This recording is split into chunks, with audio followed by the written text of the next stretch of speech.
Muy buenas tardes, mi nombre es Nicolás Rodríguez y el día de hoy les voy a contar sobre las guerrillas en Colombia.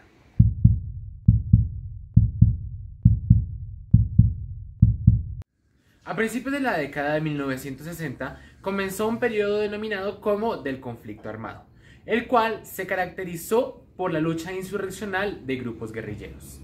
El principal detonante de esta situación fue el periodo político conocido como el Frente Nacional, el cual consistió en repartir el poder entre conservadores y liberales, excluyendo a cualquier otro candidato y sus pensamientos. Tal es el caso del general Rojas Pinilla. Este periodo y la polarización que trajo generó la violencia en Colombia y posteriormente el nacimiento de las autodefensas, cuyo objetivo era acabar con esta. Entre el periodo de 1962 y 1966 surgieron algunas de las guerrillas más importantes en Colombia, de las cuales hay que destacar dos: las FARC y el ELN. Las FARC respondían a la ideología comunista, el ELN respondía a la ideología foquista. A continuación, detallaré su origen y el impacto que han tenido a lo largo de los años en nuestro país.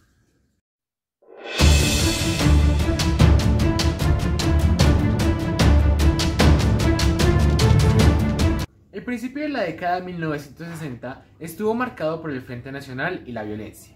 Esto desembocó en el surgimiento de una autodefensa, cuyo objetivo era proteger a las comunidades campesinas. Al principio su metodología era más defensiva que ofensiva, y sus acciones no tenían ningún tipo de ánimo de lucro.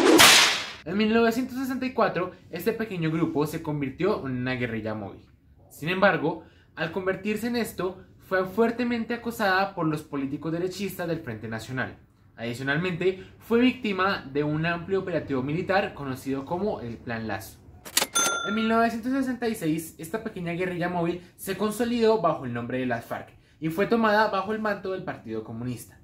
FARC significa Fuerzas Armadas Revolucionarias Colombianas. A finales de la década de 1980 y principios de la década de 1990, las FARC se dividieron completamente del Partido Comunista, formando así su propia doctrina política y militar. Esto llamó la atención de muchos medios públicos y sobre todo de los políticos. Esta independización se dio debido a tres factores principales. El primero fue la caída de la Unión Soviética en 1991, lo cual debilitó fuertemente al Partido Comunista Colombiano. Lo segundo fueron los acuerdos de paz de la Uribe, celebrados en 1984, los cuales aniquilaron completamente a la Unión Patriótica, cosa que fue un golpe demasiado duro para el Partido Comunista. Lo tercero fue la llegada de los narcotraficantes a zonas como el Meta, Putumayo y Caquetá, y muchas otras con una gran influencia de las FARC. Entre 1986 y 1992 se llevaron a cabo los procesos de paz impulsados por el gobierno de Virgilio Barco, los cuales le provocaron a la FARC una pérdida de identidad temporal. Sin embargo, cuando estos fracasaron rotundamente en junio de 1992, las FARC volvieron a mirar sus orígenes y retomaron la ideología planteada por Manuel Marulanda Vélez, alias Tiro Fijo. Este hombre nació en 1928 y desde 1950 hizo parte del conflicto armado en Colombia. Gracias a esto, él fue el fundador y líder espiritual de las FARC. En la década de 1990, las FARC hicieron explícito el hecho de que asumían el papel de una vanguardia armada. Acto seguido, comenzaron a involucrarse con los cultivos ilícitos, como consecuencia a la difícil situación que se vivió en el sector campesino y agrícola entre 1991 y 1992. De esta forma, el original grupo de autodefensas campesinas se convirtió en un aparato militar, impulsado por el secuestro, la extorsión y las drogas ilícitas.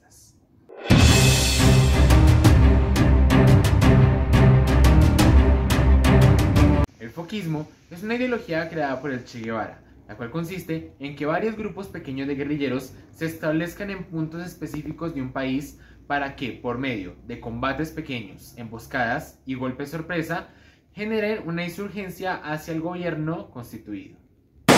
En los primeros años de la década de 1960, muchos grupos foquistas llegaron a Colombia e intentaron establecerse. Sin embargo, solamente dos, que son los más importantes, lograron superar todas las adversidades. Estos son el EPL y el ELN, del cual vamos a hablar en esta sección.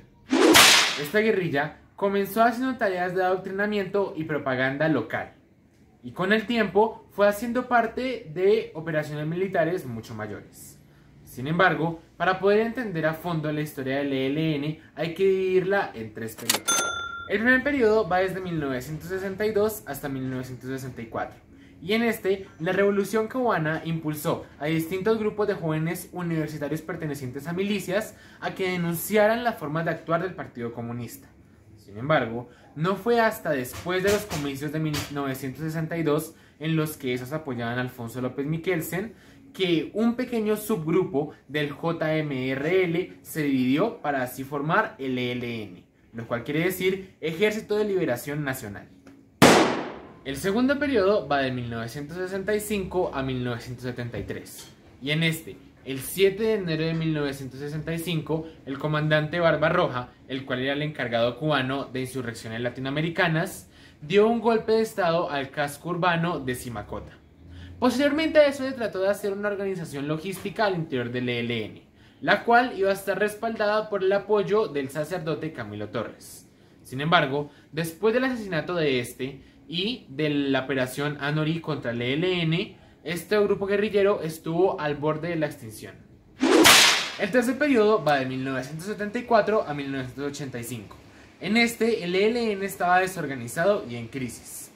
Sin embargo, en cierto momento trataron de reorganizarse y reinventarse en el movimiento a luchar. Pero este lo único que generó fueron mayores conflictos y tensiones internas respecto al ámbito social y al ámbito militar. Ahora, volviendo a los foquistas en general, en la Asamblea Constituyente de 1991 se les dio la oportunidad de redimirse y reintegrarse a la sociedad como civiles. Pero mientras que unos tomaron la oportunidad, otros se quedaron en el ELN y otros se mudaron a guerrillas alternas como las FARC. Y esa fue la historia de 2 de las guerrillas más importantes en Colombia. Y hasta aquí llegamos. Muchas gracias por ver. Soy Nicolás Rodríguez y hasta la próxima.